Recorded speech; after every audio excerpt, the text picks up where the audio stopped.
کی محبت ہے جس کا میں لحاظ کر رہا ہوں، ورنہ نشہ پلا کے گرانا تو سب کو آتا ہے، مزہ تو جب ہے کہ گرتوں کو تھام لے سکتا۔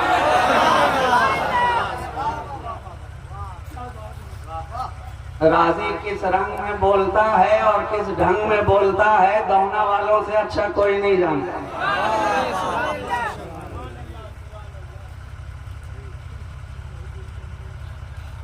چہرہ نبوت کے سامنے چہرہ ولایت، اب نبوت ولایت کو تک رہی ہے، ولایت نبوت کو دیکھ رہی ہے۔ کیا انداز ہے؟ کہا دیکھ لے، یہ موقع بہت دنوں بعد ملا ہے۔ ایک وقت وہ بھی تھا جب ہم دونوں ساتھ چلے تھے، ایک لمحہ وہ بھی تھا جب قرب خدا میں ہم دونوں ساتھ تھے، اور جب یہی سلسلہ نور کا آگے بڑھا ہے تو مختلف صلبوں اور رحموں سے ہوتا ہوا اب یہاں تک پہنچا ہے۔ اچھی طرح دیکھ لینے دیا جائے، بہت دنوں کے بعد ملاقات ہو رہی ہے، صدیاں گزر گئیں ملاقات نہ ہوئی، قرن گزر گئے ملاقات نہ ہوئی، زمانہ گزر گیا ملاقات نہ ہوئی، اب جا کے موقع آیا ہے، اب جا کے موقع آیا ہے۔ نبوت کی گود میں ولایت ہے، نبوت کی آغوش میں ولایت ہے، نبوت ولایت کو تھپکیاں دے رہی ہے، نبوت ولایت کو لوریاں سنا رہی ہے۔ اچانک نبی نے اپنی زبان مبارک باہر نکالی اور علی کی زبان سے لگا دی۔ نبی کی زبان اب علی کے منہ میں ہے، نبی کی زبان علی کے منہ میں ہے۔ کیا پتا چلا؟ علی کے منہ میں نبی کی زبان ہے، علی کے منہ میں نبی کی زبان ہے، تو اب جو علی بولے سمجھو نبی بول رہے ہیں، جو علی کہے سمجھو نبی کہہ رہے ہیں، جو علی فرمائے سمجھو نبی فرما رہے ہیں، اس لیے کہ علی کے منہ میں علی کی زبان نہیں ہے، بلکہ وما ینطق عن الہوی والی زبان علی کے منہ میں نظر آ رہی ہے۔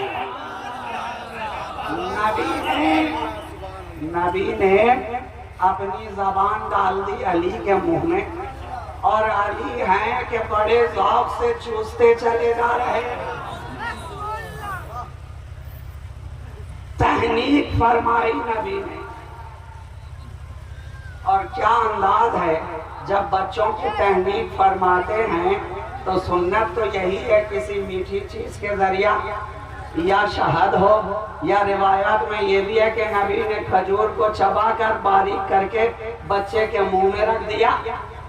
لیکن میں کہوں نبی کی زبان سے شیریں شے کون سی چیز ہوگی؟ ارے نبی کی زبان سے زیادہ شیریں کچھ ہو ہی نہیں سکتا، اس لیے علی کے لیے نہ شہد کا انتخاب ہے نہ کھجور کا انتخاب ہے۔ کہا ہے علی میرے تیرے درمیان جب وہاں کوئی پردہ نہ تھا تو یہاں بھی کوئی پردہ نہ رہے گا، ارے وہاں بھی ہم ڈائریکٹ تھے، یہاں بیچ میں شہد یا کھجور کو لانے کی ضرورت کیا ہے؟ علی تیرا منہ ہوگا میری زبان ہوگی، تیرا منہ ہوگا اور میری زبان ہوگی، میری زبان ہوگی، اور یہ وہی زبان ہے جس کے تعلق سے قرآن کہہ رہا ہے کہ نبی اپنی طبیعت سے کچھ کہتے ہی نہیں، بلکہ جب کہتے ہیں وحی الہی، جب بھی کوئی بات کہی وہ اور کچھ نہیں تھی وحی، جب بھی مصطفیٰ نے کوئی بات کہی اور کچھ نہیں وہ تھی وحی۔ اچھا یہاں پر ایک کمال کی بات یہ بھی ہے کہ قرآن نے نطق کہا، وما ينطق عن الهوى، نبی اپنی طبیعت سے نطق نہیں کرتا، لسان کا لفظ استعمال نہیں۔ قرآن یہ بھی کہہ سکتا تھا، لیکن ینطق نطق، لفظ لسان نہیں، نطق۔ اگر لفظ لسان کہتا تو اس کے اندر یہ شائبہ تھا کہ زبان تو زبان ہے، زبان تو زبان ہے، اور دیہات کے اندر آپ جانتے ہیں زبان کے تعلق سے کون سی مثل مشہور ہے؟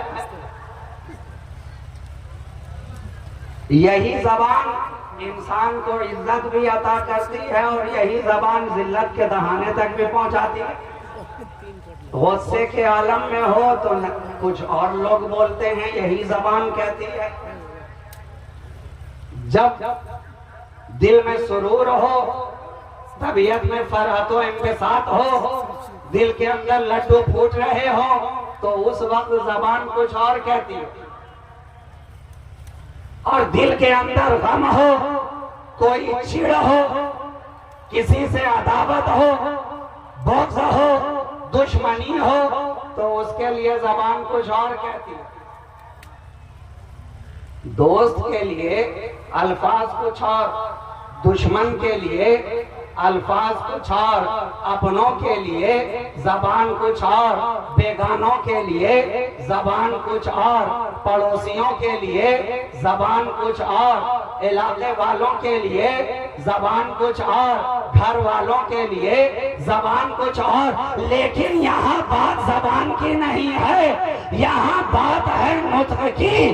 کیا پتا چلا یہ وہ مصطفیٰ ہے کہ بغیر وحی الہی کے نطق نہیں کرتا۔ کیا پتا چلا کہ دوست رہے تو وہی، دشمن رہے تو وہی، اپنا رہے تو وہی، بیگانہ رہے تو وہی، غیر رہے تو وہی، علاقے والے رہے تو وہی، عربی رہے تو وہی، اجمی رہے تو وہی۔ زبان الگ الگ نہیں ہوتی، ایسا نہیں کہ اپنے عرب والوں کے لیے کچھ اور صیغہ استعمال، عجم والوں کے لیے کچھ اور۔ یہ جب بولتا ہے، جب نطق کرتا ہے، وحی الہی کے ذریعہ کرتا ہے۔ چہرہ دیکھ کر یہاں زبان نہیں بدلتی، یہ وحی الہی ہے۔ تو نبی کی زبان علی کے دہن میں، کتنا ہو گیا؟ 25 ہو گیا، بس 5 ہو گیا۔ نبی کی زبان علی کے منہ میں، اور علی ہیں کہ چوستے جا رہے ہیں۔ کیا شیرینی ہے، کیا حلاوت ہے۔ اگر لوگ سوال کرتے ہیں کہ علی کے پاس اتنا علم آیا کہاں سے، یہ تو اسی زبان رسالت کا اثر ہے